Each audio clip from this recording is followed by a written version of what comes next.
नमस्कार विद्यार्थी मित्रांनो, मी स्वागत करतो ह्या नवीन व्हिडिओमध्ये. मी सचिन काळे. जर तुम्ही व्हिडिओवरती नवीन असाल तर प्लीज व्हिडिओला लाईक करा आणि चॅनललासुद्धा सबस्क्राईब करा. तर हा व्हिडिओ आहे आपला समाज कल्याण विभागाची जी परीक्षा चालू आहे त्या परीक्षेचा पेपर मी सुद्धा दिलेला आहे 10 तारखेला 1 ते 3 या दरम्यान.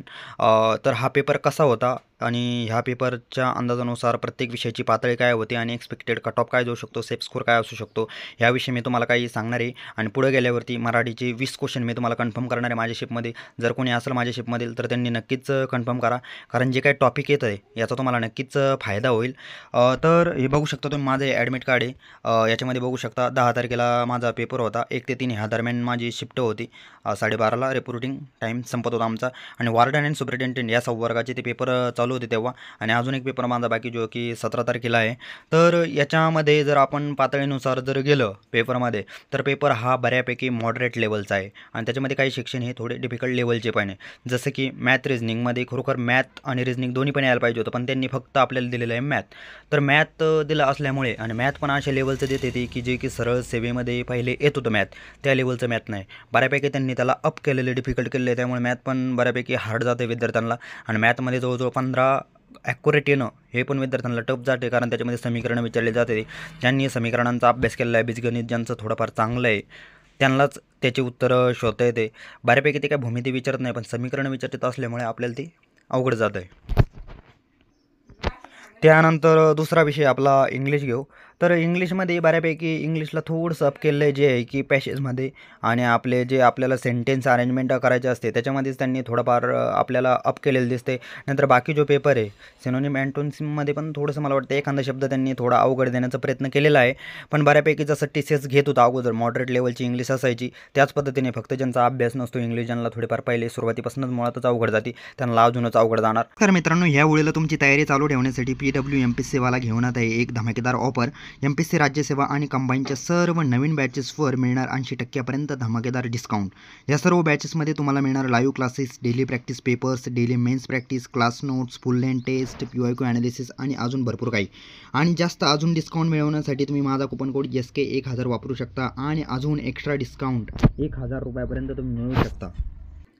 MPSCच्या या सर्व बॅचेसमध्ये सर्वोत्तम बॅच तुम्हाला मिळणार 19,999, पण ती डिस्काउंटमध्ये मिळणार तुम्हाला 5,499. नाईक बॅच 5,999 जिची प्राईज आहे ती 2,499 रुपयाला मिळणार. आक्रोश बॅच जी की 7,999 रुपयाला आहे ती 1,999 रुपयाला मिळणार. युनिटी बॅच जी की 10,999 रुपयाची ती 4,499 रुपयाला मिळणार. मुख्य राज्यसेवा मेन्सची जी बॅच आहे ती 3,999 रुपयाला मिळणार, पण ती डिस्काउंटमध्ये मिळणार 799. मुख्य कंबाईन मेन्स 2024ची ती बॅच 3,999 रुपयाला आहे, ती बॅच तुम्हाला 799 रुपयाला मिळणार. आणि ह्या सर्व बॅचेसवरती अजून 1000 एक्स्ट्रा डिस्काउंट मिळवण्यासाठी तुम्ही माझा कुपन कोड SK1000 वापरू शकता आणि अजून 1000 रुपयापर्यंत एक्स्ट्रा डिस्काउंट मिळवू शकता. या सर्व बॅचेसची लिंक तुम्हाला डिस्क्रिप्शन बॉक्समध्ये दिलेली आहे, तर तुम्ही नक्कीच व्हिजिट करा आणि एक्स्ट्रा डिस्काउंट घेऊन तुमची तयारी अजून मजबूत करा PW सोबत आणि ह्या होळीचा आनंद घ्या. त्यानंतर तिसरा विषय आपला GK/GS. तर ह्या विषयामध्ये आपल्याला बऱ्यापैकी चालू घडामोडी विचारल्या जाते आणि त्या पूर्ण वर्षाच्या 2024मधल्या चालू घडामोडी विचारल्या जाते. जानेवारी ते डिसेंबरपर्यंतच्या चालू घडामोडी आहे. असं नाही की तुम्हाला कुठल्या एखाद्या महिन्यातल्या स्पेसिफिक विचारल्या जाते किंवा 5-6 महिन्याच्या मागचे विचारले जाते, तसं काही नाही. मेमध्ये बघितला, मार्चमधली पण मी घटना बघितली आणि सप्टेंबर ऑक्टोबरमधल्या पण घटना बघितलेल्या आहे पेपरमध्ये. त्यामुळे पेपर बऱ्यापैकी आपल्याला पूर्ण चालू मागच्या 24मधल्या पूर्ण चालू वर्षाच्या म्हणजे त्या मागच्या वर्षाच्या घटना आपल्याला विचारली जात आहे. त्यानंतर आपल्याला त्याच्यामध्ये विचारले जात आहे आपल्या राज्यशास्त्रामध्ये थोडेफार फॅक्ट बेस्ड क्वेश्चन विचारले जाते आणि हिस्ट्रीमध्ये पण थोडेफार फॅक्ट बेस्ड क्वेश्चन विचारले जात आहे. जॉग्राफीमध्ये पण सुद्धा मला असं वाटतं की फॅक्ट बेस्डच क्वेश्चन आहे बऱ्यापैकी. आणि फक्त एवढं आहे की ते क्वेश्चनला 2-2, 3-3 लाईनमध्ये देण्यात आले आणि बरोबर काय चूक काय अशा पद्धतीनं आपल्याला 2-2, 3-3 सेंटेन्स करेक्ट आहे की इनकरेक्ट आहे अशा पद्धतीनं क्वेश्चन विचारले जातं. म्हणजे क्वेश्चनची लेंथ त्यांनी थोडीफार वाढवलेली आहे, त्यामुळे विद्यार्थ्यांना त्याच्यामध्ये पण थोडं कन्फ्युजन होऊ शकतं आणि त्यांचं क्वेश्चन तिथं रॉंग होण्याची चान्स पॉसिबिलिटी आहे.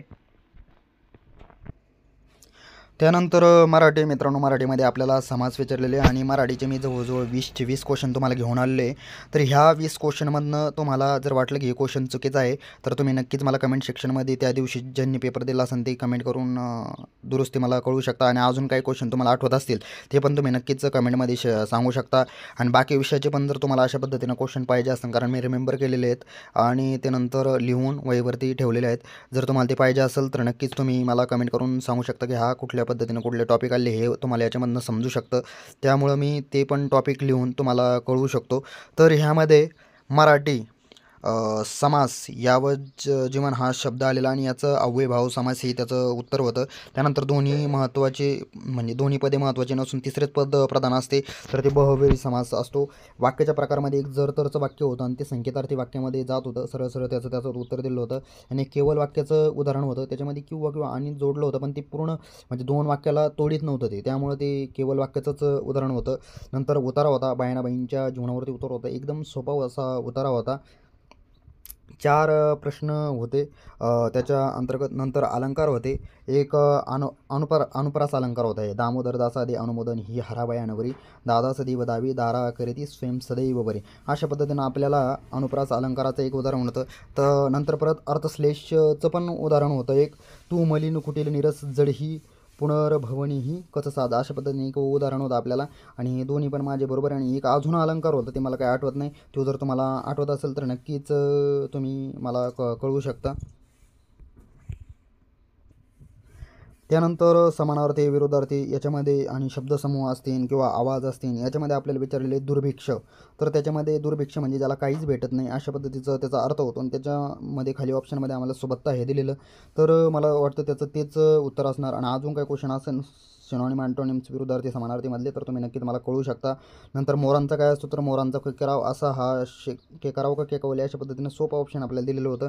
नंतर बैलांचा गोठा अशा पद्धतीने 4 ऑप्शन दिलेले होते आणि त्याच्यामधलं बरोबर की चूक आपल्याला असं निवडायचं होतं. त्यानंतर उंटांचा तांडा अशा पद्धतीनं आपल्याला 4 ऑप्शन दिलेले होते. त्याच्यामधलं आपल्याला बरोबर की चूक एक निवडायचं होतं. ते मला आता कन्फ्युजन असल्यामुळे मला कळू नाही शकत, पण तुम्ही नक्कीच सांगू शकता अजून काय काय होतं त्याच्या अंतर्गत. नंतर विद्यार्थ्यांचा जमाव असे 4 पर्याय आपल्याला दिलेले होते. पण विद्यार्थ्यांचा गट असतो किंवा वर्ग असतो, जमाव मला वाटते हेच चुकीचं असतं. याच्यामध्ये चुकीचा पर्याय निवडायचं सांगितलेला होता आपल्याला. नंतर खिलार. खिलार हा कशाचा समानार्थी शब्द आहे हा एक आपल्याला विचारला. त्याच्यामध्ये मला वाटतं त्याचं गाईगुरे हाच ऑप्शन होता खाली आणि तोच त्याच्याशी रिलेटेड असणार, कारण खिलार ही एक जात आहे आणि त्या जातीचे गाई गुरं म्हणजे बैल गाय अशा पद्धतीने असतात. त्याच्यामुळं ते गाई गुराचेच त्याचं ऑप्शन करेक्ट असणार. त्यानंतर म्हणी विचारलेलं आपल्याला. म्हणी मला वाटतं सोप्या होत्या, पण त्या अंतर्गत जे विचारलं होतं वाक्प्रचार 1 का 2 वाक्प्रचार होते, त्याच्यामध्ये एक डिफिकल्ट होता असं मला वाटतं. जर तुम्हाला असे आठवत असतील अजून क्वेश्चन तर तुम्ही नक्कीच मला कमेंट करून सांगू शकता. तर नक्कीच मी ते पिन करून ठेवेल ते तुम्ही जर सांगितले करेक्ट तर. तर अशा पद्धतीनं माझं एक ॲनालिसिस होतं व्हिडिओचं. आणि कट ऑफ आणि सेफ स्कोअरबाबत सांगायचं झालं तर मला असं वाटतं की पेपर बऱ्यापैकी डिफिकल्ट येत असल्याने ज्यांची 80पर्यंत करेक्ट येण्याची पॉसिबिलिटी आहे त्यांनाच बऱ्यापैकी शेप असू शकतात ते आणि कट ऑफमध्ये पण येऊ शकतात. कारण एवढा स्कोअर करणं ह्या पेपरमध्ये तरी सोपं नाही, कारण निगेटिव्ह मार्किंग आहे. त्याच्यामुळे पण तुमचा स्कोअर एकदम खाली येऊ शकतो, डाऊन जाऊ शकतो जर तुम्ही जास्त अटेम्प्ट करून ठेवले तर. अशा पद्धतीने माझं ॲनालिसिस आहे. जर आवडलं तर प्लीज व्हिडिओला लाईक करा आणि चॅनलला सुद्धा सबस्क्राईब करा. Thank you so much.